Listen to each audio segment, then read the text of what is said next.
Follow करते हैं। तो ये इन लोगों की मोहब्बत है। दोस्तों, मैं आप लोगों को सबसे पहले मुबारकबाद देना चाहता हूं। बिहार के इलेक्शन के ताल्लुक से बहुत सारे ऐसे लोग थे जो बिहार में प्रचार करने के लिए आए थे, जो वहां पर जमीन के ऊपर कैंपेन कर रहे थे, दिन और रात मेहनत कर रहे थे। लेकिन मैं अक्सर ये कहता हूं कि हमारी जो जीत हुई है महज उन लोगों की वजह से या हम लोगों की वजह से नहीं हुई जो बिहार में जाकर मेहनत कर रहे थे, जिन्होंने मेहनत की लेकिन यहाँ पर न जाने कितने हजारों और लाखों लोग थे। उनका भी उस जीत के अंदर उतना भी हिस्सा है, क्योंकि वो लोगों ने अपनी दुआओं के अंदर उस जीत के लिए पूरी तादाद शिद्दत के साथ वहां पर दुआएं की थी। उसी का नतीजा है कि जो लोग कहते थे कि मजलिस इत्तेहादुल मुस्लिमीन ये वो जमात है जो महज हैदराबाद के हद तक है। लोग कहते थे कि इनका एक ही पार्लियामेंटेरियन है, एक ही मेंबर ऑफ पार्लियामेंट है जो कितने सालों से अकेला था और अकेला ही रहेगा। लेकिन एक बार फिर आप लोगों की मोहब्बत थी, आप लोगों की मेहनत थी, आप लोगों की जुस्तजू थी कि अब बैरिस्टर असदुद्दीन अवैसी साहब पार्लियामेंट में अकेले नहीं है। अब इम्तियाज जलील भी अल्हम्दुलिल्लाह वहां पर उनके साथ जाकर बैठा है। पहले वो एक से परेशान थे, अब दो से परेशान थे, और मैं उन्हें बड़े तंजिया उससे कहता हूं कि दो नहीं इंशाअल्लाह आगे और भी आते रहेंगे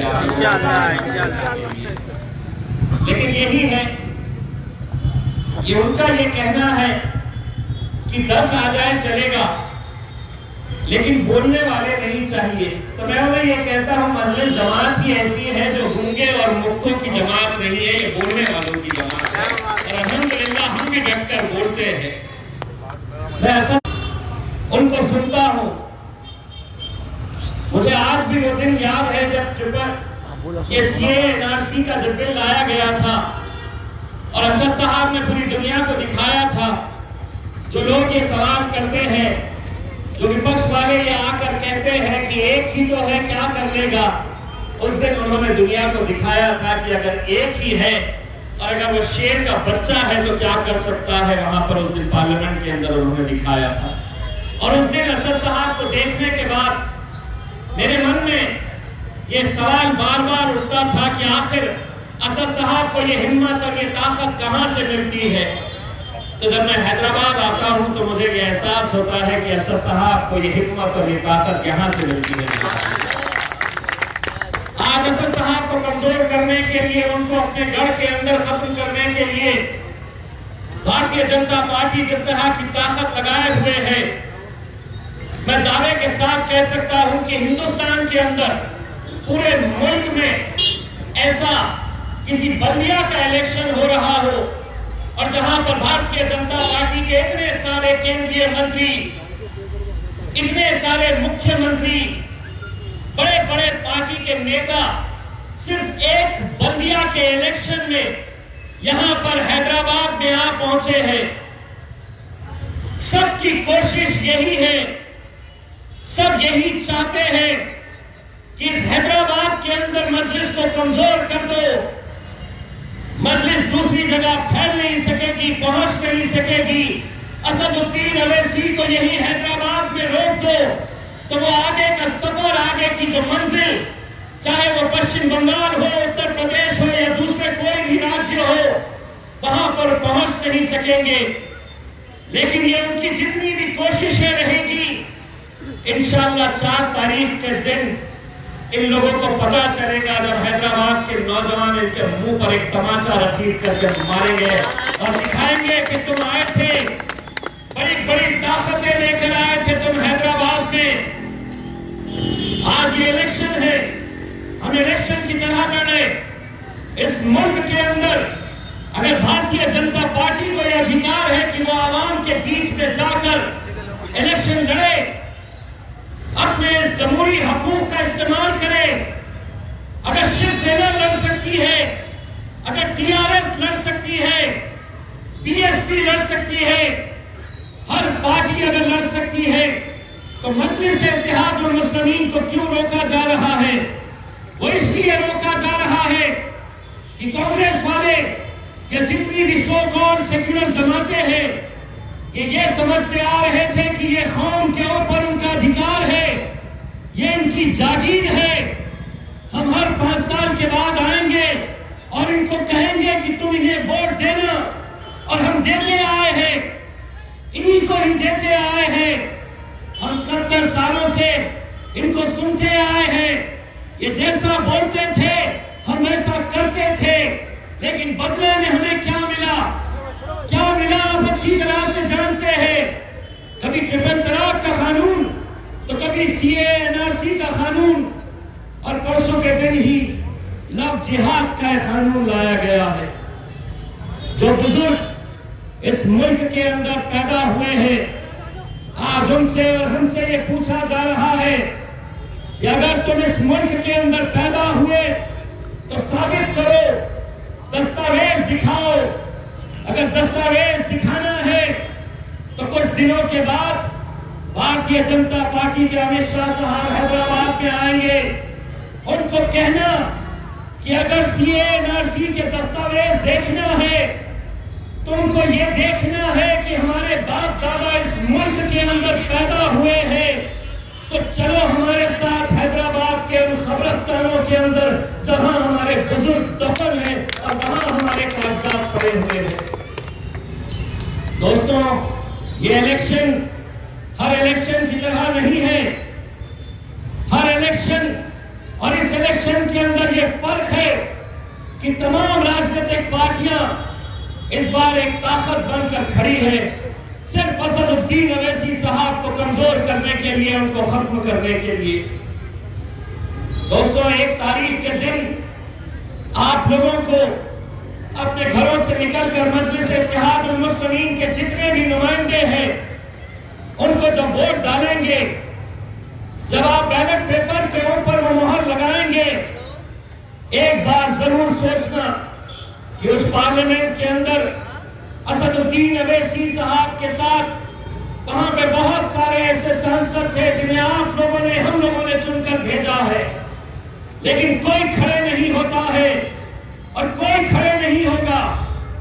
मैं आपको पूरे दावे के साथ, जिम्मेदारी के साथ कह रहा हूं, अगर हम पे खुदा न करे कोई आफत आई, तो अगर कोई आपके लिए अगर खड़े रहेगा तो वो सिर्फ मजलिस इत्तेहादुल मुस्लिमीन के हमारे भाई बैरिस्टर असदुद्दीन अवैसी साहब खड़े रहेंगे। अगर ये सोच अगर हम अपने जहनों से निकाल दें, अगर हम ये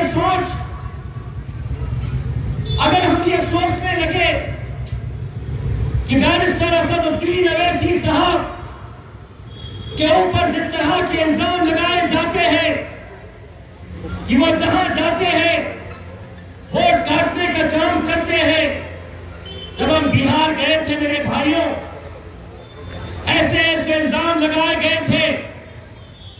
राहुल गांधी जो कांग्रेस के अध्यक्ष हैं, उनके स्टेज के ऊपर से एक वहां का उम्मीदवार कहता है कि असदुद्दीन अवैसी जो बिहार आया है, उसके हाथ पैर तोड़कर हम उसे बिहार से हैदराबाद भेज देंगे।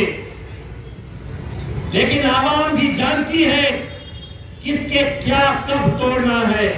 नतीजे जब आए तो अल्हम्दुलिल्लाह हमारे अख्तर ईमान साहब ने 90,000 से ज्यादा वोट हासिल किए, और जो हाथ पैर तोड़ने की बात कर रहा था वो 20,000 में लपेटा गया।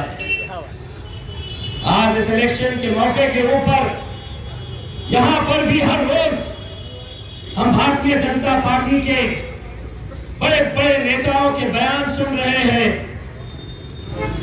एक नेता कहता है कि अगर हमारी हुकूमत आई तो हम अवैसी भाइयों को अपने पैरों के नीचे रखेंगे।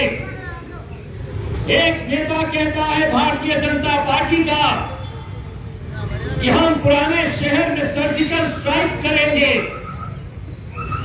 सर्जिकल स्ट्राइक का मतलब यह है कि अपने दुश्मनों को खत्म कैसे किया जाता है, यह आप लोगों पर आजमाने की खुली चुनौती वो आपको और हम आज भी बटे हुए हैं, हम बिखरे हुए हैं। दोस्तों, कई इलेक्शन हमने देखे हैं जहां पर आपका वोट बढ़ता है तो कोई और निकल कर आ जाता है। आज हमारी जरूरत यह है कि जिस इत्तेहाद की वजह से, जिस बैरिस्टर असदुद्दीन अवैसी साहब की वजह से आज पूरे मुल्क के मुसलमानों को, अगर हमने हैदराबाद से कुछ सीखा है, आप लोगों ने हमें कुछ सिखाया है, तो ये सिखाया है कि इस मुल्क में अगर रहना है तो सीना चौड़ा करके और सर ऊंचा करके चलना सीखो। ये हम लोगों ने सीखा है, तो आप लोगों से सीखा है मेरे भाइयों। हम तो चाहेंगे कि 4 तारीख के दिन जब नतीजे आए तो सिर्फ हैदराबाद के बल्दिया के इलेक्शन के नतीजे नहीं होंगे। हम भी उस दिन टेलीविजन के ऊपर बैठकर अमित शाह साहब को कहेंगे, आटे के थैले, मुरमुरे के थैले। आपकी हैदराबाद की एक बहन ने ही उन्हें ये नाम दिया है। आए थे ना तुम भी हैदराबाद, बड़े बड़े नेताओं को भेजे थे, कहे थे कि हम अवैसी भाइयों को पैरों के नीचे कुचलेंगे। 4 तारीख के दिन इन्हें इनकी औकात और हैसियत दिखाने का वक्त आएगा इंशाअल्लाह। और हमें पूरा यकीन है कि आप लोग इस बार भी, जो न जाने कितने सालों से बैरिस्टर असदुद्दीन अवैसी साहब के लिए आप लोगों की मोहब्बत और इज्जत जो है, वो इस बार भी आप कायम रखेंगे और मजलिस इत्तेहाद मुस्लिमीन के जितने भी नुमाइंदे हैं उनको कामयाब करेंगे। और यहाँ पर मैं आप लोगों से, हमारे भाई नसीर साहब के लिए आप लोगों से अंतर गुजारिश करने के लिए आया हूँ कि नसीर साहब को भारी अक्सरियत से आप लोग कामयाब करिएगा। बहुत बहुत शुक्रिया आप लोगों का।